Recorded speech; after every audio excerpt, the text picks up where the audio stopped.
Good morning, good afternoon, good evening, everyone. In 2019, the first position statement regarding crosspatches was published online. With this new statement, I'm coming back on my earlier statements and text in which I recommend using crosspatches or links for children and adults. I no longer recommend using them unless you are an acupuncturist or trained in another energy method. Crosspatches, crosslinks are no longer part of the taping method as we call it the skin approach. I was introduced to the crosspatches, later called crosslinks, in my first medical taping course in 2008. It was used to address temporomandibular dysfunction, and we were taught to apply it in opposing directions.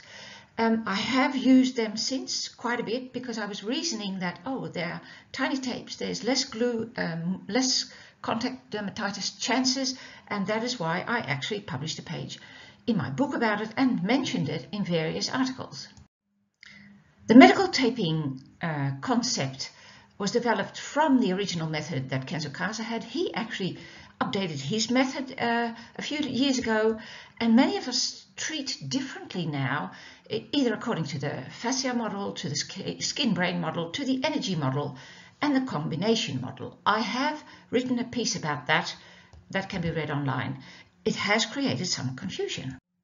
And in hindsight, it has created this misunderstanding, for me at least, that in this medical taping method, crosspatches were part of that.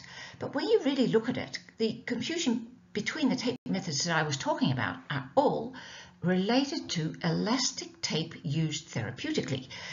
The properties of these crosspatches are non-elastic. Stretch can only be applied to the kinesiology tapes. And then all methods, there are many methods and goals that differ.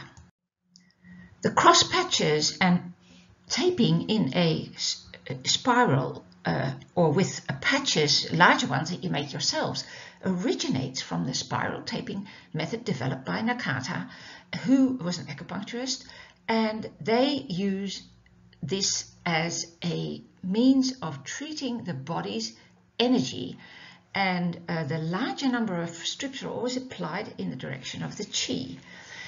Now, in other elastic therapeutic taping methods, tape is also applied in a spiral. We do that in the kinesiotaping methods and in the dynamic taping method.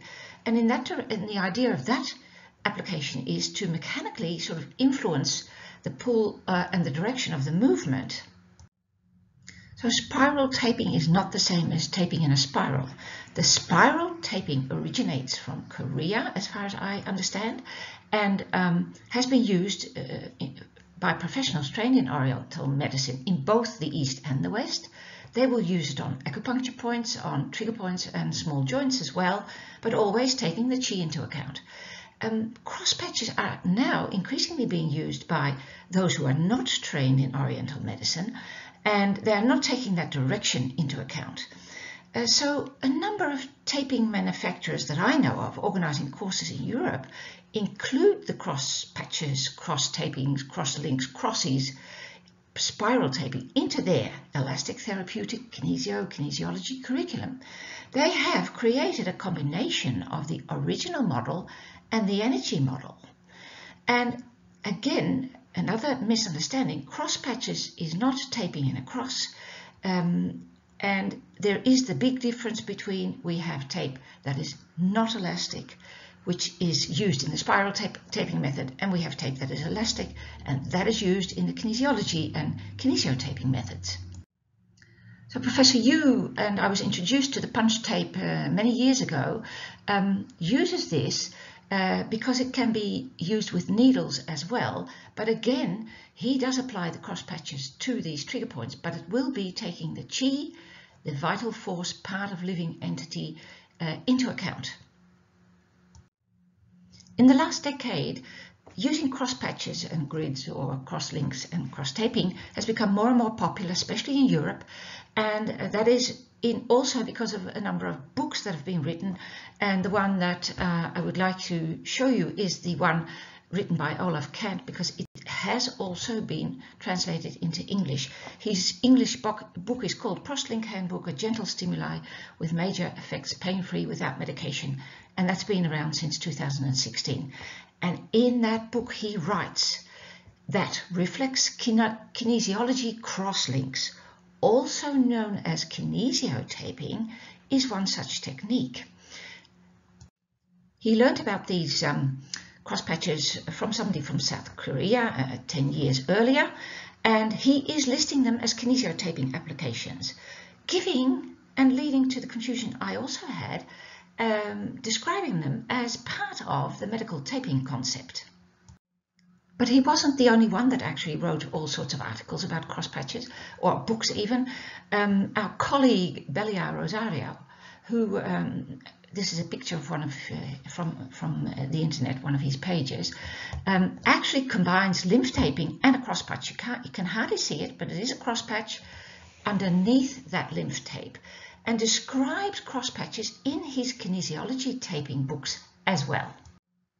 In his books, a whole capital on how to apply the cross tape to various disorders. Now, what prompted this video?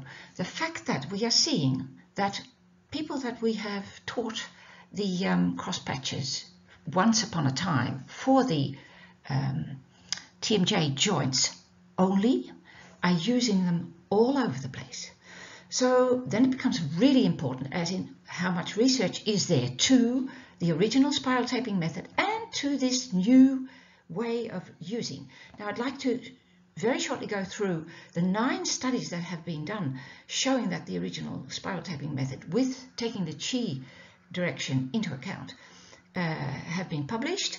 One actually also looks at the O-ring test, which we test on our patients. Sadly, in this case, the effect was tested on a healthy subject, which is not such a good idea.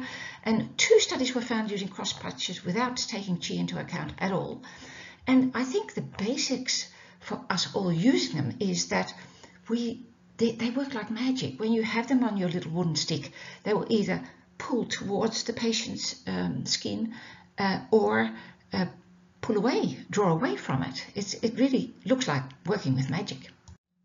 So long before the books were out there at all, people were already starting to study the spiral taping, and on the TMJ joints first, and this study shows a positive effect on.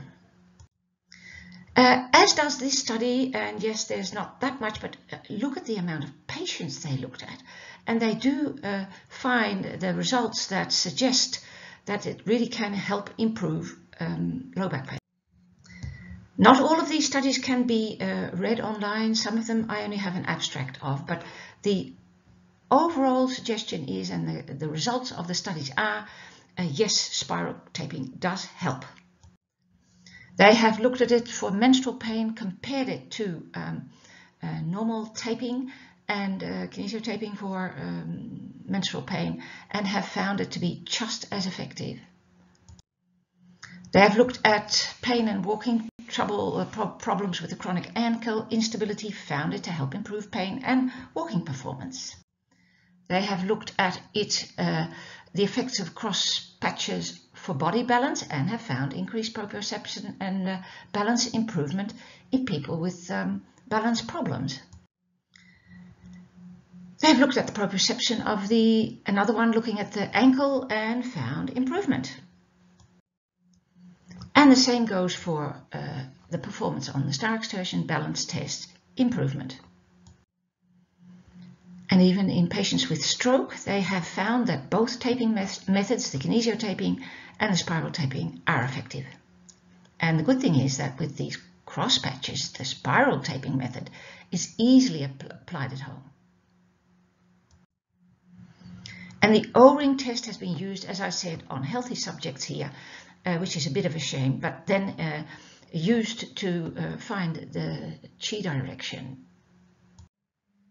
And then we have the research into, calling it Western style, into the European way of using cross patches, looking at mobility, spinal mobility and trigger points of patients with fibromyalgia. And yes, this study did demonstrate that despite not using it in the way we have been used to, it was meant for, it does have a positive effect.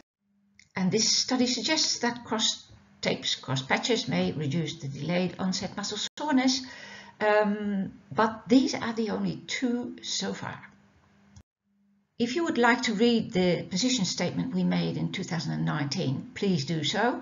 But please also be aware that I'm not only speaking for myself, but all the instructors of this method, the ETT skin approach to taping, Helma, Martina, Sam, Irene, Costas, and myself, agree that we have decided to take the cross-patch application for the dysfunctional TMJ joints out of our curriculum because we are seeing that colleagues, despite our warnings, are using them on other parts of the body without being an acupuncturist or certified to do so.